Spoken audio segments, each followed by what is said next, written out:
Hello, and welcome back to the 17-Minute Podcast, inspired by Dr. Sheldon Cooper and Dr. Amy Farrah Fowler's Fun with Flags.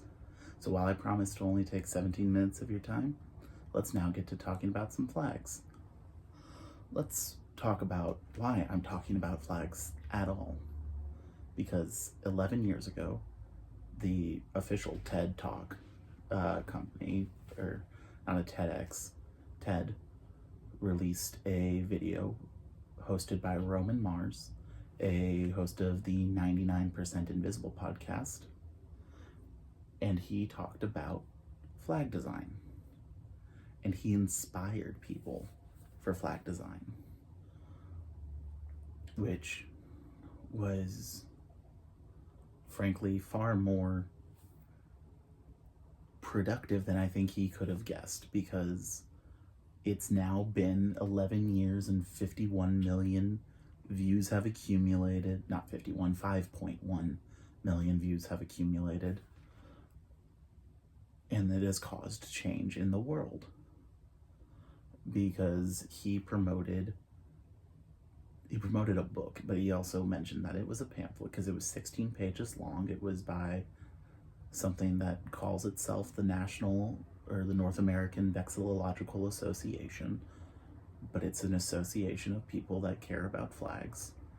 There's no way to give it legitimacy other than the reputation that it builds. And I'm not sure it's caused the best reputation. I think they have good intent, but it has had ripples where flags have been changed, and possibly not for the better. I'd say in about half of the circumstances. So what did Roman Mars tell the world for on behalf of the Vexillological Association? And he promoted the topic of the 16-page pamphlet, Good Flag, Bad Flag, and it had 5 principles. The first, keep it simple. The second, use meaningful symbolism. The third, use 2 to 3 basic colors. The fourth, no lettering or seals. And the fifth, be distinctive, and in parentheses, or be related. And there's a little bit of detail given on the third, the use 2 to 3 basic colors, and he has said, and use it from this set of 6 colors. He says your options are red, white, blue, black, yellow, and green. And then for the majority of his TED Talk, he continues on the fact that there should be no lettering or seals. Namely, there should be no seals on flags. But why? Because he doesn't actually get into too many topics. He talks about the flag of Chicago being very good, and he talks about the flag of San Francisco being not as good. Namely, that San Francisco did decide to put San Francisco all the way on the bottom of their flag, and also a Latin motto went on it as well. Now, he briefly throws away the San Francisco. He doesn't put much care into throwing that away, and I think he's right to. I don't think it necessarily needs that. But he focuses on seals and on the Latin phrase that's on that San Francisco seal on the flag, and on all seals on all flags, where it's this tiny writing that you can't read, therefore how could you ever identify the flag? And I'm not sure that identifying the flag from far away is all that you necessarily need, because it's not how if you're in San Francisco, you know you're in San Francisco. Why would you need to look at the flag to understand that you're there? Um, in brief, he pulls up and shows the flag of New York City. Now, he doesn't mention it at all, but I instantly recognized it because I know what it is, and it is got a history, but it has the seal smack dab in the middle. But it has a distinctive color. It has orange due to the city's Dutch history. And so we're not talking, he wasn't able to talk deep enough, and I won't be able to talk deep enough about why it matters that these rules are meant to be broken. He mainly just doesn't want there to be seals. And he makes a good point in that municipal flags, city flags, especially in the United States, are prone to just being a white fabric with the seal of the city pasted on top of it. And that's unfair to the it's not unfair to the cities, but it just caused a rush where all of these cities suddenly needed to think about redesigning their city flag. But he says, of course, nations are better at this because it's more high stakes. But there are 3 sets of nations that I want to bring up. I bring up the nation of Haiti and the not micronation of Liechtenstein, but it's a very small European country and it's a small Caribbean island for Haiti. But both have historically had flags that are simply 2 horizontal stripes with a navy blue on top and a red, very vibrant red on the bottom. And the only way that they fix that is they've put seals. Both of them have put seals on their flags and made it more distinctive.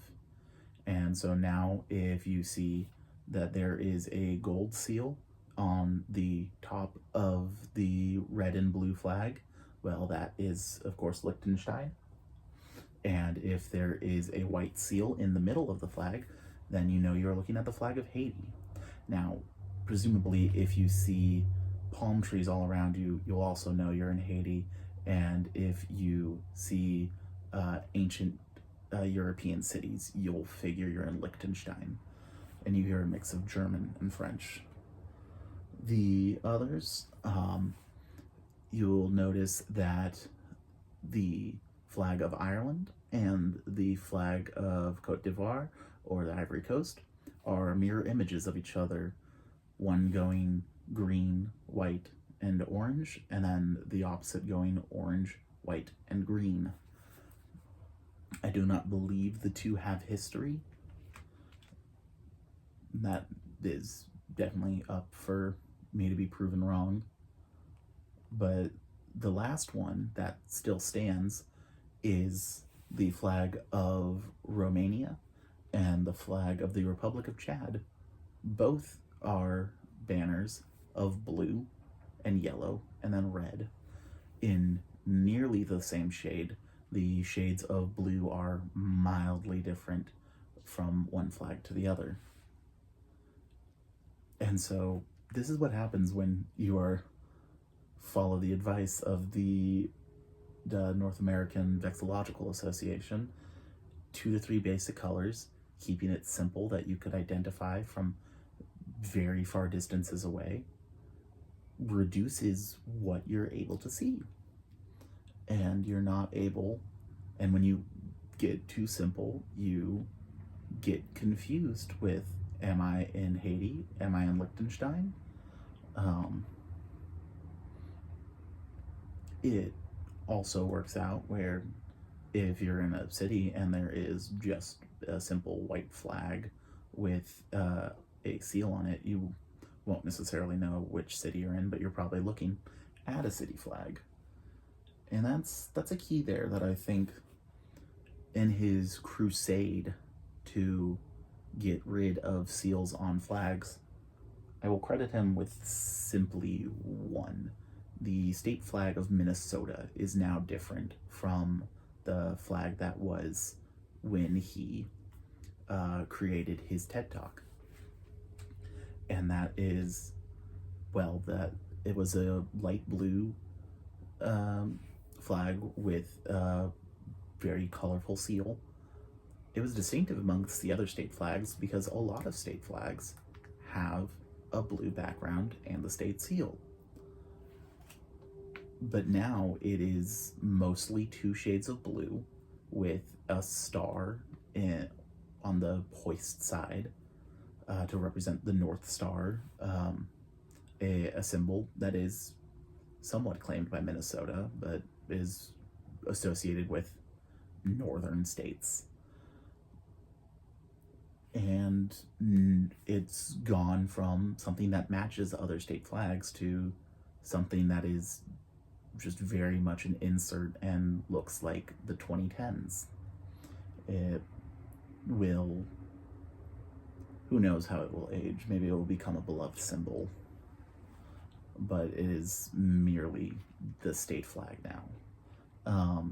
And it doesn't match with about half of the other state flags that are their blue backgrounds and the state seal. But San Francisco, so I don't believe that he is right to crusade against the blue backgrounds and the seals. But he's not wrong entirely either. Wisconsin, Oregon, and as we discussed, San Francisco all proudly emblazon the name written in bold letters on the backgrounds of their flag. Those could be removed, and it's just a matter of intent in learning what those look like.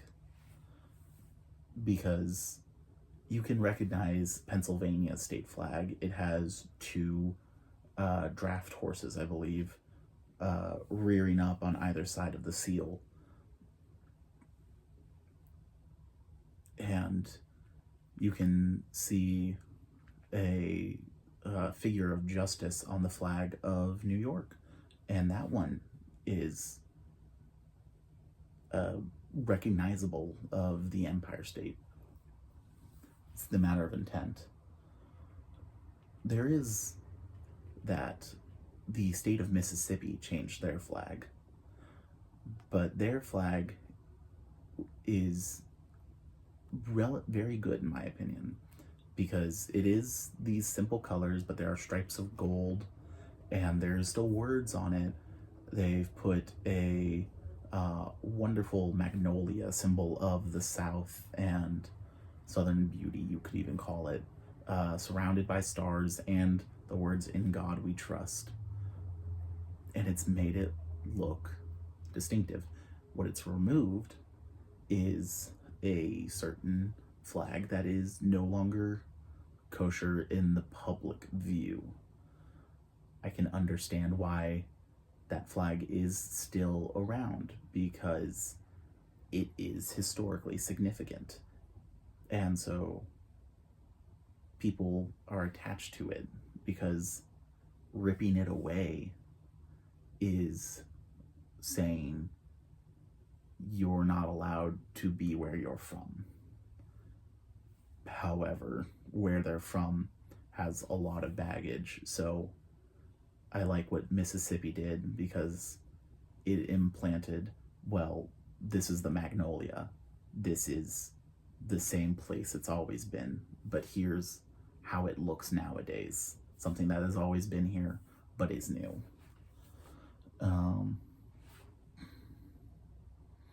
So I think that's what Roman Mars got wrong in his TED Talk.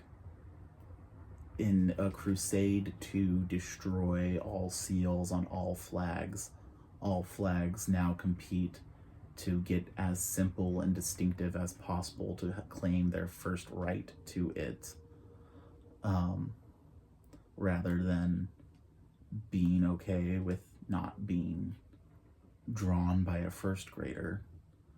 But if the first grader grows up around the flag, then it is better.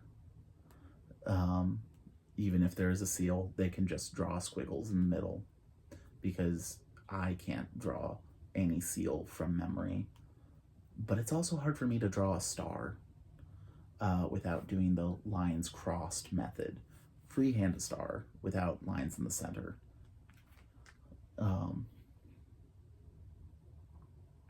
So I think being related, I think that I can say many state flags are a blue background with a seal representing the state is better, because now when you're in a new state and you think, what's that flag? Well, by context, it's next to the American flag, but it's blue and it's got a seal on it. That's probably the state flag right there.